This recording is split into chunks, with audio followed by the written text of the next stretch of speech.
But yeah, so today, what I want to talk about, start off with some foundational principles. And the first one I'm going to talk about is this modern gold rush that we have with AI, blockchain, and the creator economy. For most people, you're already familiar with AI, artificial intelligence. You're already familiar with blockchain technology to a certain extent, and you're familiar with the creator economy. But the real key that I want to make sure people understand is you don't have to become an expert at each one of these things in order to make money from them. For example, with artificial intelligence, there's a lot of business models that exist where you don't have to be an AI engineer in order to leverage that new technology to make money. And I'm going to go over a couple of those potential scenarios and give you some resources that you can use. Same thing for blockchain technology. Just because you're not a cryptographic expert is not the only way that you can benefit from that. And also with the creator economy, you don't have to necessarily be the creator that comes out with the content or sits in front of the camera like I'm doing right now. That's not the only way for you to benefit from these three emerging fields. So start off with the simplest one for me to talk about. I'm gonna talk about the creator economy.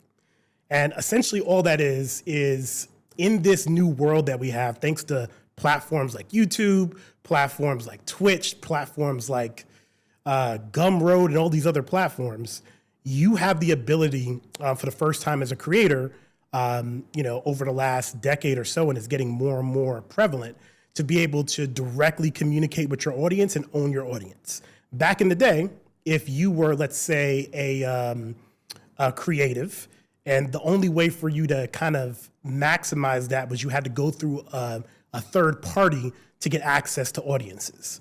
So if you think about, let's say, for example, the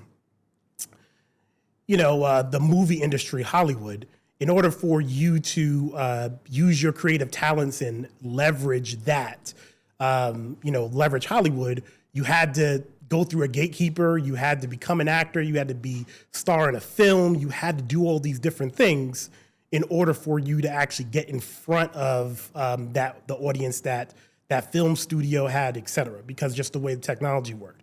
The only way for you to get in front of all those people was they had to put you in front of them. So somebody had to do it for you, right? There was no way for you to platform yourself. There was no way for you to walk up to a movie theater and say, I just recorded this thing in my backyard, put it out there to millions of people. Did not exist. Same thing for television, right? There was no way for you to just automatically just get out there and decide that you have a television show and everybody can see it. Those platforms didn't lend themselves to that. But then the internet came about, as we know, and we're all familiar with the internet now. And the internet eventually, what started to happen is you got to this Web 2.0 world that we live in now, moving into Web 3.0. But in that Web 2.0 world, there were these online portals where billions of people were always frequenting. And they gave every single user publish access to that community. For example, MySpace was an early one. Facebook, you have Instagram, you have YouTube, where individual users can both consume content and then publish content individually. And then when you got to the point where you have handheld cameras or even professional cameras that are only like, $1,000 to a couple $1,000s, an average person, with a small investment can get themselves in front of thousands and thousands of people as long as they utilize these platforms.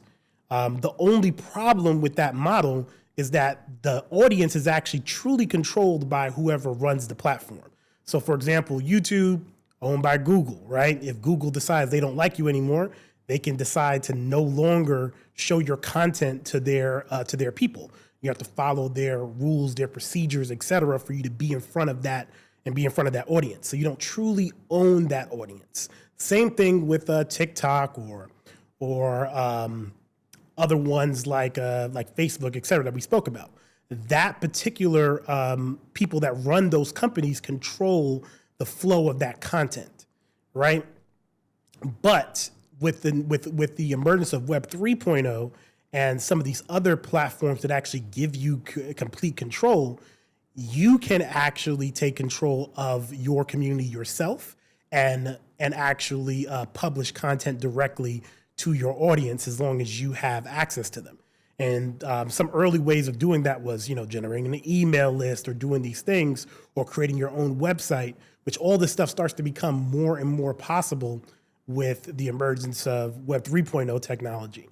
That I'll probably talk about in another video because I don't want to go too long down that path. But here's the key, right? Because I said all that about creators and the creator economy, but here's the key there. Because you might be thinking that what I said all still involves somebody getting in front of the camera and creating content. But there always needs to be somebody or something that's getting in front of the camera and making content. But you, as an individual, instead of being the one that's in front of the camera, you can be the one that actually is involved in the process of helping that person bring their message to their audience. And so what I mean by that is, let's say you're not the creative that wants to be in front of the camera. You could easily be, let's say, for example, a video editor, right? You can easily run a podcast studio. You can easily, I'm going to say easily, but you can do these things, right? You can have a podcast studio. You can be a video editor. You can be an audio engineer. You can learn these different technologies that allow you to help bring people's, ideas to life. You could even be a strategist that sits down and helps people like strategize and do all those things. Like, you'd be surprised about how many people are actually involved in the process of me making all my content that, of course, I have to pay in order for me to bring this stuff to fruition. And they're building a income and a business from helping people like me do that. And that's something that you can do because whenever there's a gold rush, one principle I want you to understand is whenever there's a gold rush, it's not always the people that are actually mining the gold. Like, for example, me creating this content right now, I'm mining the gold, right? But somebody has to create the picks and the shovels to help me go mine the gold, right? So, for example, somebody has to handle the cameras. Somebody has to handle the audio. Somebody has to handle the marketing strategy. Somebody has to handle the content management, the social media management. There's people involved in that process that help the individuals that are mining the gold more effectively mine the gold, more effectively, get access and, make money with the creator economy. So I don't want you to think that the creator economy means you need to be a creator, right? But that economy is not going anywhere. Creators are still going to exist. So if you're not a creator, how can you use a skill that you have or a skill that you can learn to be able to extract value from that, from the billions of dollars being spent on content creation? How can you get your piece? Where do you see yourself fitting in that process? What picks and shovels can you bring to fruition? Just like if we think about Hollywood movies, it's not just the actors, it's the director, the editors, if we think about music, the artists and repertoire and all these other people that have a hand in creating the process. When we even get into the websites and applications that have to be built for people to be able to consume the content, you have user experience design and research that has to go into it as well. All of that funneling into the entire process of creating this content. So keep that in mind when you're thinking about that. And so when we get into something more, when we think about something like AI and blockchain as well, there's already resources for AI that already exist that have already been built. You don't have to come up with the newest model. Somebody does. Somebody needs to come up with GPT-6. GPT-5 is out now. GPT-6 and 7 still have to come out. And Claude this and Gemini 3.5 and all this stuff still needs to come out. Somebody needs to actually do the engineering to create those things. But it's going to be up to the users of that of those things to actually go and use those models, to create outcomes for businesses. Because of course, whenever a business, is going to incorporate AI, they're not incorporating AI just because they want to incorporate it. They're doing it because they want some outcome that the AI can give them.